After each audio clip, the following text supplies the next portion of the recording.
Eight pay কমিশ্যনক লৈ এখনি notification আহিছে প্ৰত্যেকজন কৰ্মচাৰী, প্ৰত্যেকজন পেঞ্চনাৰ, প্ৰত্যেকজন ফেমিলি পেঞ্চনাৰৰ কাৰণে।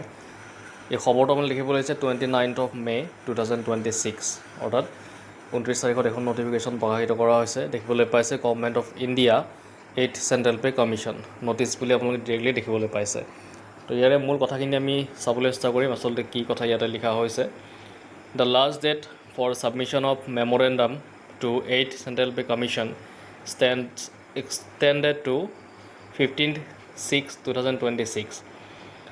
যেটো লাষ্ট ডেট আছিলে ছাবমিশ্যন কৰা মেমৰেণ্ডামবিলাক 8th পে কমিশ্যনক, সেই ডেটটো এতিয়া এক্সটেণ্ড কৰা হৈছে আৰু এক্সটেণ্ড কৰি পেলাই 15 জুনলৈকে, জুনৰ 15 তাৰিখলৈকে এইটো বঢ়াই দিয়া হৈছে।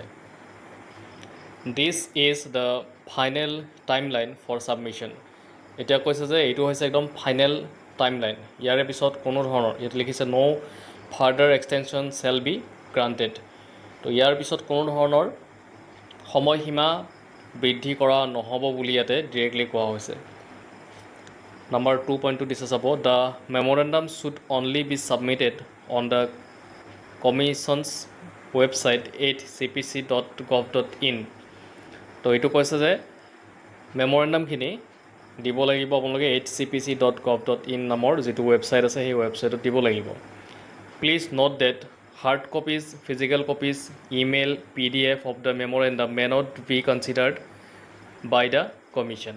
তো ইয়াতে ক'লে যিখিনি যদি আপোনালোকে মেমৰেণ্ডাম দিয়ে, যদি হাৰ্ড কপিজত দিয়ে বা ফিজিকেল কপিত যদি দিয়ে বা ইমেইলত যদি দিয়ে বা PDF ফাইল কৰি তেনেকৈ যদি দিয়ে, তেতিয়াহ'লে সেইখিনি গ্ৰহণযোগ্য নহ'বও পাৰে বুলি ইয়াতে কোৱা হৈছে, দেখিবলৈ পালে।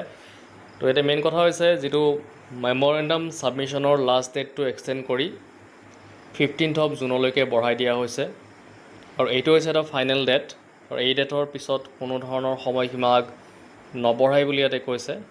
আৰু আন এটা কথা কৈছে যে যিখিনি মেমৰেণ্ডাম হ'ব লাগিব সেইখিনি যদি আপোনালোকে ইমেইলত, PDFত, ফিজিকেল কপি বা হাৰ্ড কপি দিয়ে তেতিয়াহ'লে সেইটো বিবেচনা নকৰাও হ'ব পাৰে বুলি কৈছে। তাৰপিছত যিটো ৱেবছাইট আছে 8cpc.gov.in, সেই ৱেবছাইটত আপোনালোকে